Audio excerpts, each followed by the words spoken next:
prisons is they divide the prisoners up and have them fight each other. So they're easier to police, and it is very sharp in prison. I know this because I did 2 years. And black, white, Latino prisoners used to kill each other in these prisons.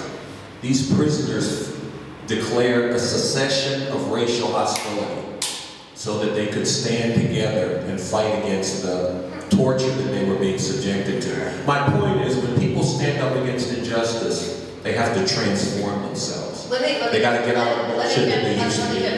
Let me just say. I'm not finished yet, but let her go. I'm the moderator. Okay, I know, that's why I just left the I have control. I'll just let you know, I got a little bit more to say.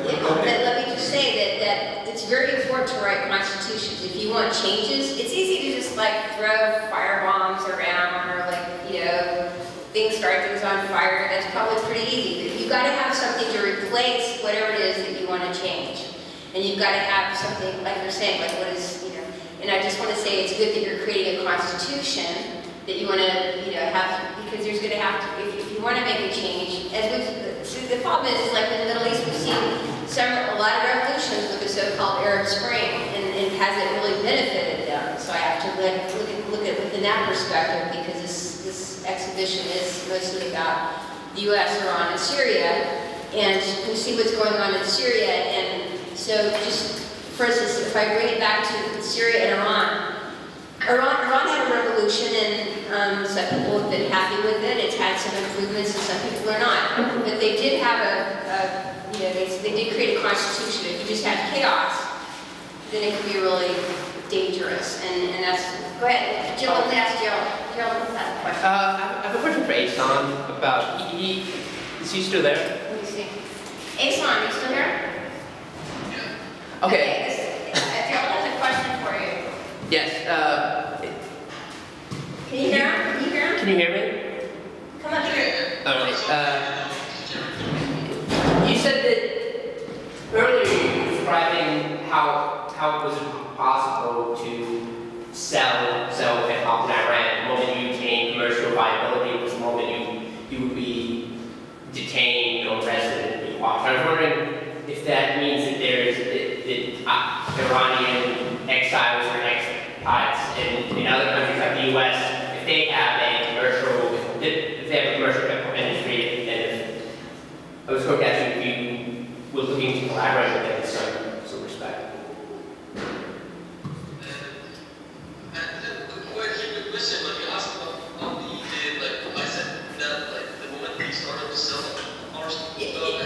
Yeah, the moment that it became commercially viable, that was when they cracked down. Yes. So what's your question?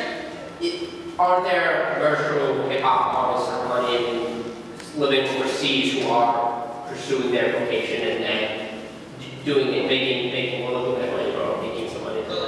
Like everybody, I know all of the Iranian artists, including me. Right now, everybody's looking for another job because there's no way that you could make money out of this. Because, for example, like imagine a Iranian rapper who raps overseas. Can you give me? Yeah, Ehsan, I have to say, Yaz, there's an Iranian rapper named Yaz who's like the one anomaly in this situation. He actually got permission from the Iranian government to release a rap album in Iran. And the main single was about the bomb, the earthquake in Am. And he always talks about disasters or people that are having problems. And he's not directly critical of the Iranian government, but they did give him permission to release that. And Yaz has toured the United States. He did play Las Vegas and stuff. So there are. But the thing is, the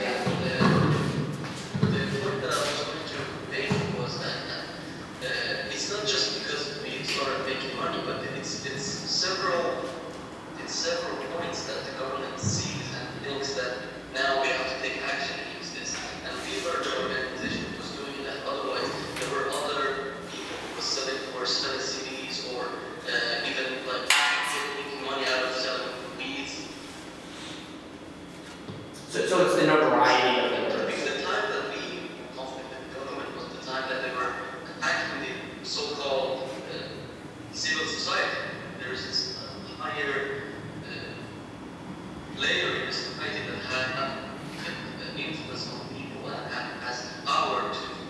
enforce the equipment. So they were basically preventing us from internet. So if we had the chance to make money out of the whole thing, because the way, like the plan we had for making money was we didn't want to just sell music, we wanted to have memberships. So our users could have paid like a fee annually, and we continue to make money. So maybe that's part of why they saw you as a movement, because you weren't trying to just sell per unit, you were trying to like get a membership. Exactly. So okay, they saw us as a movement, as an organization with no, and like they were seeing signs that we're connected to like the international media outlets, which basically are there to protect West's interest in Iran, and they're basically, so it's a war, you know. There's actually. I give it to them because they were totally right about this. Because if we, with that thought and with that speed and with that audaciousness that we were going, if we had the money also, and we could have made a lot of damage, or maybe we could have been really dangerous. Or you could have been successful in helping the society to change, right? Or to progress. Not damage. Like for example, if we weren't suspended on the elections, we could be excited and get overthrown like everybody else did, and support like the movement blindly without thinking. Now, like after a while, if you look at the movement, we can see a lot of.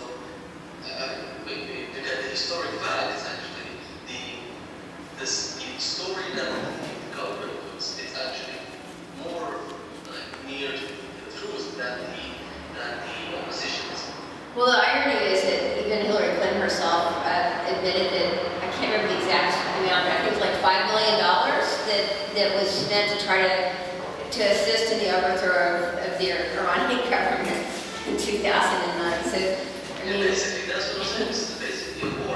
We as teenagers, we don't really know it. And I mean, like, it's a shame that we couldn't discuss this, but it's really like, I'm really curious that is it really real? Like, was I really a part of the group that was protecting the West, like, interesting, by just not even being connected? not that you would realize that at the time, right? That wasn't your intention, that maybe you could have been used in that way. For instance, you can have, like, I give it to, like, most of their observations were nearly true, you know? And I didn't want it just to analyze or do. Well, yeah, and actually this exhibition, my curatorial concept for it was partly inspired by page 25 of a book by Brzezinski, who's a policy advisor to Carter, where he talks about the fact that music can be used as a way to influence countries and to try to, instead of like military war, it's like culture war, basically. And so I was trying to investigate, is that what happened? This is how directly the government calls it, culture war. Yeah. It's more using culture. And Ehsan, look, over here to the, see these paintings with like red and blue on them? These are by an Iranian, she's kind of Iranian American now, she's been here a long time. But they have communications things in it. Like the blue painting has satellite communications, and this red painting, she's using a bullhorn to speak. And some of my friends who, their families are in northern Tehran, they tell me that there's so much fights in the air from the U.S. and Western people trying to beam in Voice of America, and then the Iranian government trying to jam the signals, that there's actually so much radio waves in the air, it's starting to give people cancer. They think it could actually be impacting their health, actually. But again, it's a war, you know, it's a war. I mean, instead of, like, they understand, like, instead of jamming, I don't think jamming, but necessarily protect the Voice of America and everything also. So, I mean, there must be a cultural way of discussing it, growing as a life, so you know that it's Voice of America, you know, it's called Voice of America for a reason. And I'm not necessarily against them. They have